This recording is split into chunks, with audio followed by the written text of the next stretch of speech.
दक्षिण भारत में वहाँ के धार्मिक हालातों को विस्तार से जानने के बाद अब हम थोड़ा चलते हैं उत्तर भारत की ओर, जहाँ इस काल में यानी 7वीं 8वीं शताब्दी से 14वीं शताब्दी तक का काल जो है बड़े धार्मिक उथल पुथल का था।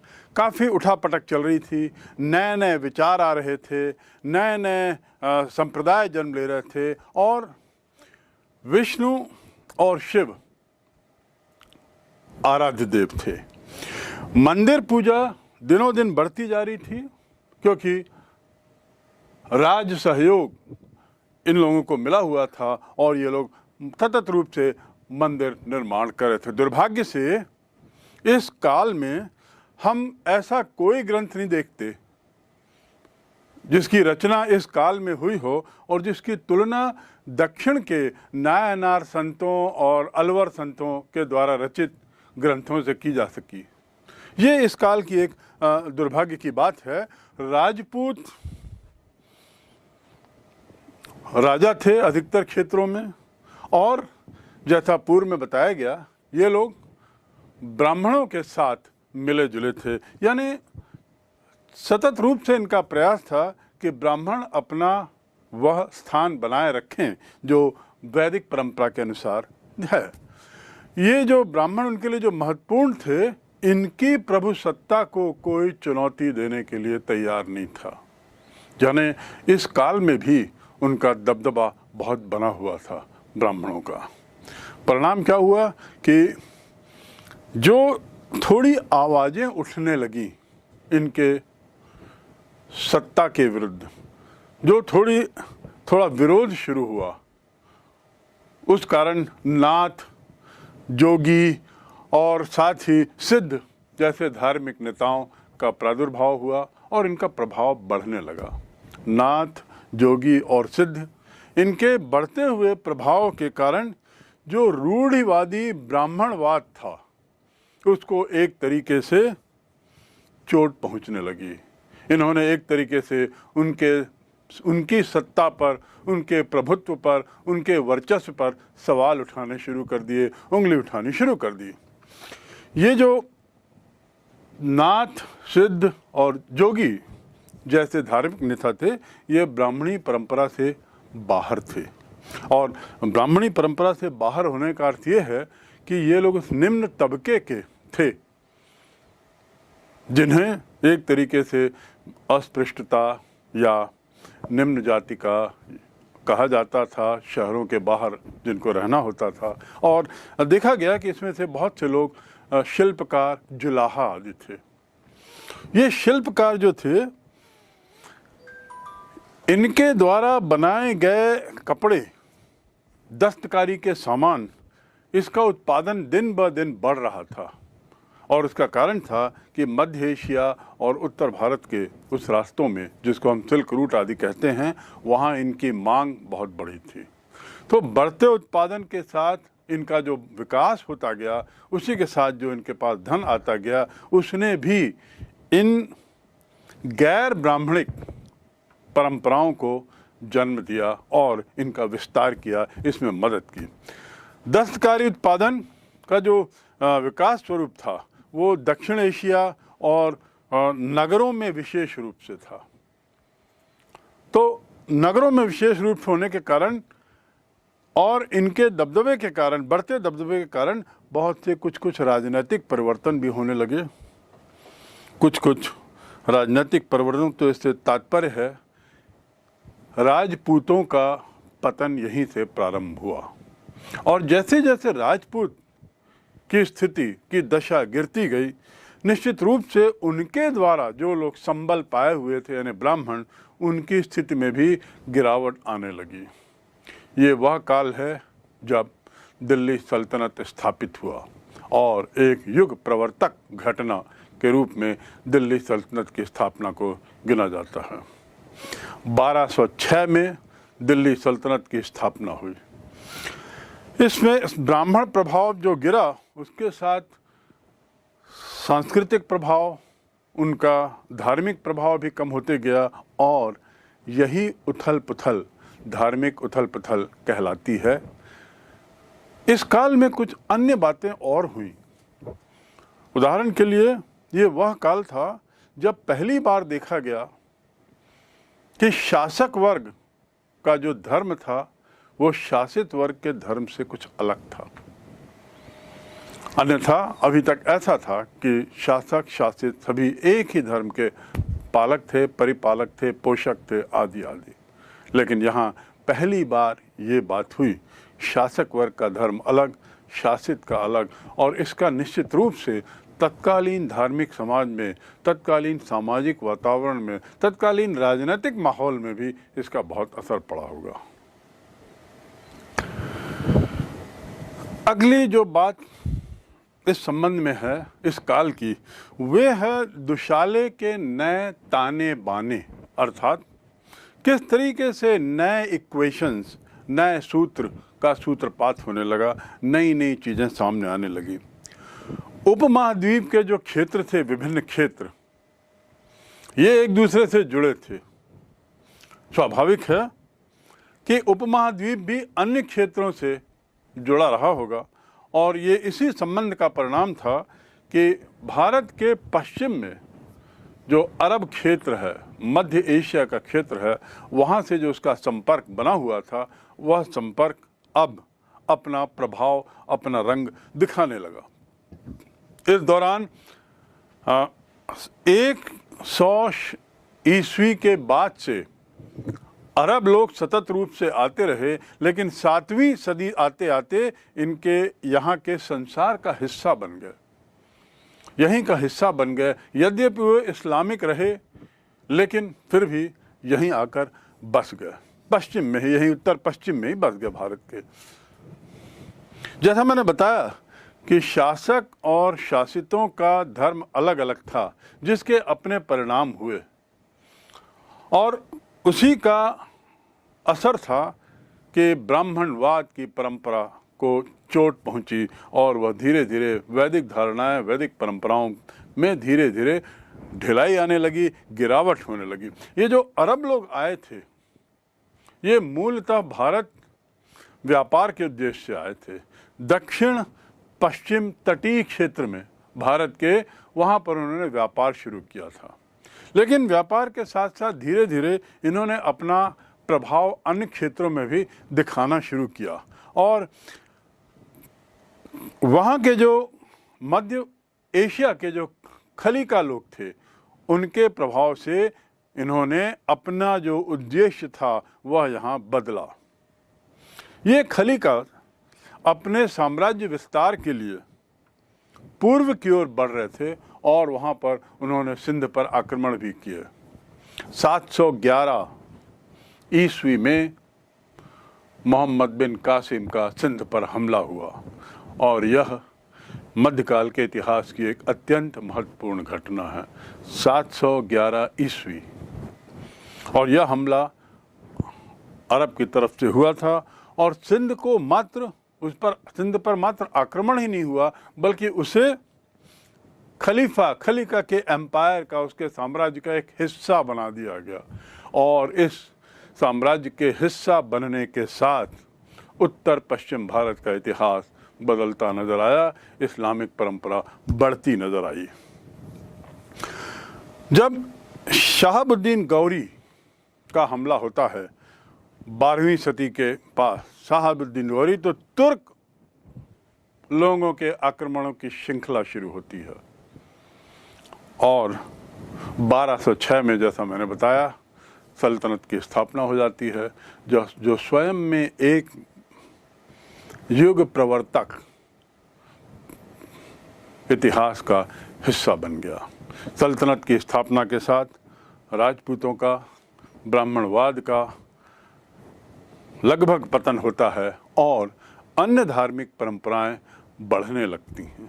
एक और शासक और उनके अंतर्गत आने वाली जनता, इनके बीच में पहली बार ऐसा अनुभव देखा गया कि उनका धर्म शासकों का अलग और शासित लोगों का अलग। उसी प्रकार इस्लाम के आने से और उनके सत्ता पर आने से जो दूसरा परिवर्तन देखा गया, वह था शासक सैद्धांतिक रूप से उलमा के मार्गदर्शन में शासन चलाते थे। उलमा, उसके मार्गदर्शन में इस्लामिक शासक शासन चलाते थे और उलमा का प्रमुख कार्य था शरिया का उचित अमल सुनिश्चित करना। तो उलमा और शरिया ये उनके शासन प्रणाली का एक बहुत महत्वपूर्ण अंग था। तो शरिया के उचित अमल करने के लिए ये आवश्यक था कि वो कुछ इस्लामिक परंपराएं यहाँ पर लागू करें, और इस्लामिक परंपराओं के में उन्होंने जो एक परिवर्तन किया या लाया उसमें था जिम्मी। जिम्मी अर्थात ये शब्द जिम्मा से बना है। जिम्मा एक अरबी शब्द है।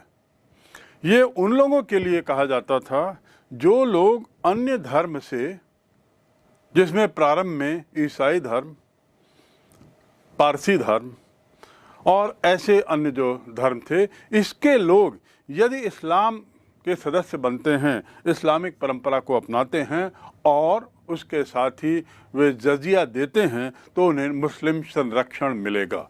इस्लामिक संरक्षण उसकी एवज में उनको मिल जाता था। तो इस प्रकार ये जो माइनॉरिटी थी, जो छोटा वर्ग था, इनको एक सुरक्षा दी जाती थी इस्लामिक शासकों के द्वारा, और उनको चिन्हित करने के लिए उनको जिम्मी कहा जाता था। समय के साथ साथ जैसे जैसे समय बदला, हिंदुओं को भी इसमें शामिल किया जाने लगा, और इस प्रकार जिम्मी शब्द जो है वो जैन, पारसी, बुद्धिस्ट, हिंदू, ईसाई और ऐसे जितने दूसरे धर्म के लोग इस्लामिक धर्म अपनाते थे और जजिया देते थे, उनके लिए जिम्मी शब्द का उपयोग किया जाने लगा, और उसकी एवज में इन्हें संरक्षण, शासकीय संरक्षण मिलता था। यदि इसमें शामिल नहीं हुए तो इसका अर्थ ये नहीं कि प्रारंभ में ये इस्लामिक शासक हिंदू अनुयायियों के साथ किसी तरह का गलत बर्ताव करते थे। उनको उतनी ही श्रद्धा और सम्मान से देखा जाता था जितना कि उन लोगों को जो जिम्मी होते थे। तो ये सम्मान उनके प्रति बनी रही, और तो और उनको करों में छूट भी दी जाती थी। कई ऐसे उदाहरण हैं जहां इस्लामिक शासकों ने मंदिरों के निर्माण के लिए भूमि दान की, कर से माफ़ीनामा दिया, और इस प्रकार इसके उदाहरण जो हैं ये अकबर और औरंगजेब के काल में काफ़ी मिलते हैं इस तरह के दान के। अब हम आते हैं अगले बिंदु पर, और वह है इस्लाम लोक प्रवचन में, अर्थात इस्लाम के बारे में जो कहा जाता है उसमें किस तरह की परंपराएं इस्लाम धर्म के माध्यम से भारत में लागू करने की आवश्यकता समझी गई। ये इस्लाम धर्म में ये अनिवार्य था कि 5 बातों का पालन किया जाए, और ये 5 स्तंभ कहलाते थे। इन 5 स्तंभों में पहला स्तंभ था कि इस्लाम का अनुयायी यह माने कि अल्लाह एक है और एकमात्र ईश्वर है। अल्लाह एक है, मात्र ईश्वर है। दूसरा, या उसी के साथ ही हम बोल सकते हैं कि जो पैगंबर है वह अल्लाह का दूत है। पैगंबर को अल्लाह के रूप में देखा गया। दूसरी बात कि काबा की ओर मुंह करके 5 बार दिन में नमाज पढ़ना आवश्यक किया गया। तीसरा, ज़कात, खैरात आदि दिया जाना आवश्यक कर दिया गया। ये एक तरीके का दान था जिसे ज़कात और खैरात नाम दिया गया। ये एक तरीका था, धार्मिक दान था जो देना आवश्यक था। चौथी बात थी कि आपको इस्लामिक अनुयायी होने के नाते आवश्यक था कि कम से कम एक बार मक्का की तीर्थ यात्रा की जाए। इस्लामिक अनुयायियों के लिए जो 5वां सिद्धांत जो अति आवश्यक था वह था रोज़ा, अर्थात रमज़ान के समय में उपवास रखना। तो इन 5 सिद्धांतों का पालन करना इस्लामिक अनुयायियों के लिए आवश्यक हो गया था। हमें ध्यान रहे कि सांप्रदायिक कारणों से, यानी शिया सुन्नी, इस्लाम धर्म के अंतर्गत भी एक तरह से विभाजन है, शिया और सुन्नी, जिस पे हम बाद में बात करेंगे।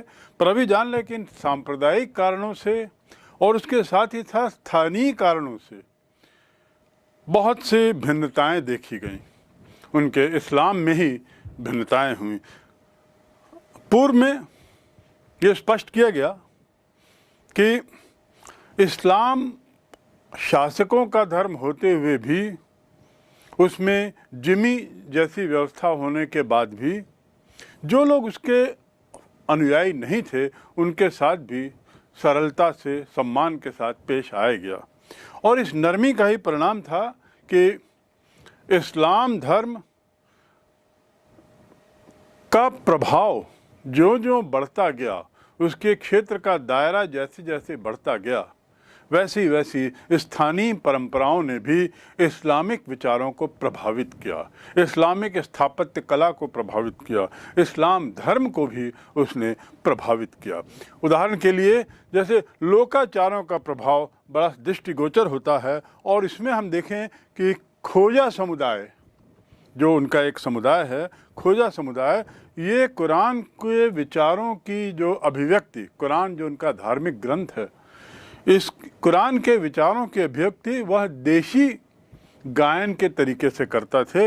इसके खोजा समुदाय के लोग देशी साहित्यिक विद्या के माध्यम से अपने विचारों को रखते थे, गायन शैली का सहारा लेते थे और जीवन नाम से राग निबद्ध पद्धति, जीवन नाम से राग पद्धति को अपनाते हुए ये गीत गाते हुए, ये एक तरीके से इनके इस्लामिक धर्म का एक प्रार्थना करने का तरीका था। दैनिक प्रार्थना, खोजा समुदाय में दैनिक प्रार्थना एक आवश्यक अंग था।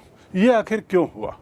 इसलिए कि खोजा समुदाय यहाँ की स्थानीय प्रभावों को उसने अपने में आत्मसात किया, अपने में मिलाया। और इसी तरह दूसरा उदाहरण है, एक बहुत बढ़िया उदाहरण दिया जा सकता है, वह है कि मलाबार में जो इस्लाम धर्म के जो अनुयायी बने वे मलयालम बोलने लगे, साथ में मातृगृहता पर उनका विश्वास था, क्योंकि वहाँ की पुराने जो परंपरा थी उसमें माता का, स्त्री का स्थान काफ़ी अहम था। तो ये लोग मातृकुलीनता और मातृगृहता पर विश्वास करते थे, साथ ही मलयालम भाषा बोलते थे और वहाँ के कुछ और स्थानीय आचार विचारों को इस्लामिक अनुयायियों ने अपनाया। इसके साथ ही हम यदि आगे बढ़ें उदाहरणों की ओर, ऐसे उदाहरण जिससे स्पष्ट हो जाए कि किस प्रकार बढ़ते हुए इस्लाम में भारत में विभिन्नता भी बढ़ती गई और स्थानीय विचारों का समायोजन भी बढ़ता गया, इसका सर्वश्रेष्ठ उदाहरण है मस्जिद शैली, मस्जिद बनाने की जो शैली थी। मस्जिद बनाने की शैली की बात करें तो उनका जो एक तरीका है मस्जिद बनाने का, इस्लाम धर्म में मस्जिद बनाने का जो तरीका है उसमें मक्का की तरह अनुस्थापन होता है और उसको दर्शाने के लिए एक मिंगर और मिनराब, जिसे मेहराब बोलते हैं, प्रार्थना आला बोलते हैं, वह कुछ इस तरीके से बनाया जाता है कि मक्का की ओर उसे लक्षित किया गया हो। ये एक इस्लामिक परंपरा का प्रतीक है। लेकिन ऐसे कुछ 3-4 उदाहरण हैं जो आप यहाँ चित्र में देखेंगे, केरल का, बांग्लादेश का और कश्मीर का। बांग्लादेश पूर्व में भारत में ही था, जहाँ की मस्जिदें स्थानीय प्रभाव से इतनी ज़्यादा प्रभावित हैं कि वे कभी कभी ऐसा लगता है कि शायद मस्जिदें ना हों। यदि हम इनकी बात करें तो इस काल में स्थापत्य निर्माण में मूलतः हम देखते हैं छत और निर्माण सामग्री के कारण विभिन्नता। निर्माण सामग्री अलग अलग जगह की अलग अलग होती थी। कश्मीर में काष्ठ लकड़ी बहुत मिलती है। तो वहाँ की जो मस्जिद है वह मस्जिद लकड़ी के लकड़ी के स्थापत्य कला का एक बहुत अच्छा उदाहरण है, काष्ठ कला का एक बहुत अच्छा उदाहरण है। इसी तरह इन भिन्नताओं को स्थानीय रूप से लेते हुए, समायोजित करते हुए इस्लाम धर्म अपना विस्तार करता गया और जो स्थानीय जनता थी उसको भी इस्लाम धर्म को उस हद तक स्वीकार करने में कोई हिचक नहीं हो रही थी, क्योंकि उनकी जो बहुत सारी पुरानी परंपराएं थीं उसको तत्कालीन इस्लाम धर्म धीरे धीरे अपने में समाहित करते जा रहा था। मस्जिदों की बात करने पर थोड़ा और हम विस्तार से जाते हैं कि केरल की जो मस्जिद है इसमें एक शिखर नुमा एक स्तंभ बना हुआ है और शिखर वास्तव में देखा जाए तो दक्षिण भारत की मूर्ति स्थापत्य कला का एक अभिन्न अंग हुआ करता था। एक बड़ा ऊंचा स्तंभ जो उसमें मंदिर के बीच में ऊपर बना होता था। दूसरा, बांग्लादेश में जो अलिया मंदिर है, अतिया मंदिर, वह अतिया मस्जिद जो 1609 में बना मैमन सिंह में, इसकी खासियत है कि गुंबद और मीनारों में इस्लामिक स्थापत्य कला का तो भरपूर प्रभाव दिखता है, लेकिन ये ईंटों का बना है। कश्मीर का जैसे मैंने जिक्र किया, कश्मीर का जो मस्जिद है 1395 में झेलम नदी के किनारे बनी हुई है और यह काष्ठ कला की, काष्ठ स्थापत्य कला का एक बहुत बढ़िया उदाहरण है। साथ ही इस मस्जिद की एक और खासियत है कि इसमें पेपर मैशी का काम बहुत हुआ है, नक्काशी बहुत है और नक्काशी और पेपर मैशी और काष्ठ का उपयोग कश्मीर के किसी भी भवन निर्माण में, वास्तु निर्माण में एक इसका अभिन्न अंग माना जाता है। दूसरे शब्दों में यहाँ यह समझाने का प्रयास किया गया है कि इस्लाम धर्म भारत में जैसे जैसे पनपता गया, बढ़ता गया, वह स्थानीय विचारों से प्रभावित हुए बिना नहीं रहा और एक तरह से उनके साथ सामंजस्य लेते हुए आगे बढ़ते गया और इसीलिए स्थानीय जनता को यह धर्म स्वीकार भी होते गया और शायद यही इस्लाम धर्म के विस्तार का, धीरे धीरे विस्तार का एक कारण बना। समुदायों की बात करते समय हमें ये ध्यान रखना होगा कि इतिहासकारों का मानना है कि तत्कालीन संस्कृत ग्रंथ या तत्कालीन साहित्य में मुसलमान शब्द का उपयोग कहीं नहीं पाया गया है। इस प्रकार मुसलमान शब्द का उपयोग शायद बहुत बाद की व्युत्पत्ति है। वैसे तो हम हिंदू और मुसलमान ये दो समुदाय अलग अलग, इनको धार्मिक समुदाय के रूप में देखते हैं, किंतु ये बहुत बाद में आए और 8वीं 14वीं शताब्दी तक के लिखे गए ग्रंथों में इस तरह का कोई जिक्र नहीं मिलता है। उल्टा वर्गीकरण जो हुआ है इस्लाम धर्म में, इस्लाम के अनुयायियों का, वो वर्गीकरण तो उनके जन्म स्थान के अनुसार हुआ है। जैसे तुर्की के लोग तुर्किश कहलाते थे, ऐसे ही तजाकिस्तान के मुसलमान ताजिक कहलाए, फारस के मुसलमान पारसी कहलाए, आदि आदि। तो मुसलमान शब्द कम से कम 14वीं शताब्दी तक हमारे किसी भी ग्रंथ में नहीं मिलता है। दूसरी बात कि जो प्रवासी समुदाय थे, बाहर से जो आए हुए समुदाय थे, अन्य समुदाय, इन समुदायों के लिए भारत के लोग म्लेच्छ शब्द का उपयोग करते थे। हमारे ब्राह्मणिक परंपरा में, हमारे वैदिक परंपरा में उन्हें म्लेच्छ कहा जाता था और म्लेच्छ का वैसे तो अर्थ है कि ये लोग उस वर्ण व्यवस्था से बाहर थे जो तत्कालीन भारत में जारी थी, पनप रही थी। इनका जो पालन नहीं करता था और साथ ही ये लोग ऐसी भाषा भी बोलते थे जिसकी व्युत्पत्ति या जिसका प्रारंभ संस्कृत से ना हुआ हो, उन्हें भी म्लेच्छ कहा जाता था। वर्ण परंपरा से बाहर के लोग। इसी प्रकार हिंदू शब्द जो है, हिंदू शब्द का उस समय प्रचलन था, पर मात्र एक धार्मिक समुदाय के रूप में नहीं।